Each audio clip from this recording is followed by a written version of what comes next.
दादी नानी को कहते हुए तो सुना होगा कि ये सोना मैंने 50 रुपए में खरीदा था, लेकिन आज वही सोना लाखों में बिक रहा है। चांदी जो कभी बर्तनों और पायल तक सीमित थी, आज इन्वेस्टमेंट का बड़ा हथियार बन चुकी है। तो सवाल ये है, आखिर ऐसा क्या बदल गया कि सोना चांदी आम आदमी की पहुंच से बाहर हो गए।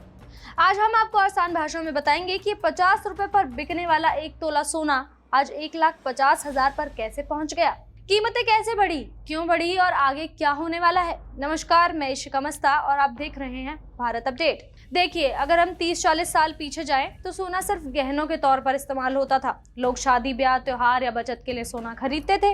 ना कोई शेयर बाजार की चिंता, ना कोई ग्लोबल टेंशन। तब पैसे की ताकत ज्यादा हुआ करती थी। 100 रुपए में बहुत कुछ आ जाता था, लेकिन धीरे धीरे महंगाई बढ़ती गई। आज वही 100 रुपए 10 रुपए के बराबर लगते हैं और यहीं से कहानी बदलनी शुरू हुई। लोगों को लगने लगा कि पैसा बैंक में पड़ा पड़ा कमजोर हो रहा है, लेकिन दूसरी ओर सोना अपनी कीमत बनाए हुए है। बस फिर क्या था, लोगों ने सोने को बचत और इन्वेस्टमेंट का तरीका बना दिया। फिर दुनिया में उथल पुथल शुरू हुई, कभी युद्ध, कभी महामारी, कभी मंदी। जब भी हालात खराब होते हैं, लोग शेयर और बिजनेस से पैसा निकालकर सीधे सोने में इन्वेस्ट कर लेते हैं। क्यों? क्योंकि सोना भरोसेमंद लगता है, डूबता नहीं, खत्म नहीं होता। इसी बीच बड़े बड़े देशों के बैंक भी सोना जमा करने लगे और फिर जब सरकारें खुद सोना खरीदने लगे तो कीमत कैसे ना बढ़े। अब बात करते हैं चांदी की। पहले चांदी का इस्तेमाल बस गहनों और बर्तनों तक ही था, लेकिन आज मोबाइल, सोलर पैनल से लेकर इलेक्ट्रिक कार, मशीनों तक हर जगह चांदी का इस्तेमाल हो रहा है। मतलब मांग बढ़ी तो दाम अपने आप ऊपर चले गए और ऊपर से डॉलर का खेल। सोना डॉलर में बिकता है। जब हमारा रुपया कमजोर होता है तो भारत में सोना और महंगा हो जाता है। इस तरह धीरे धीरे साल दर साल सोना और चांदी ऊंचाइयों पर पहुंचते चले गए।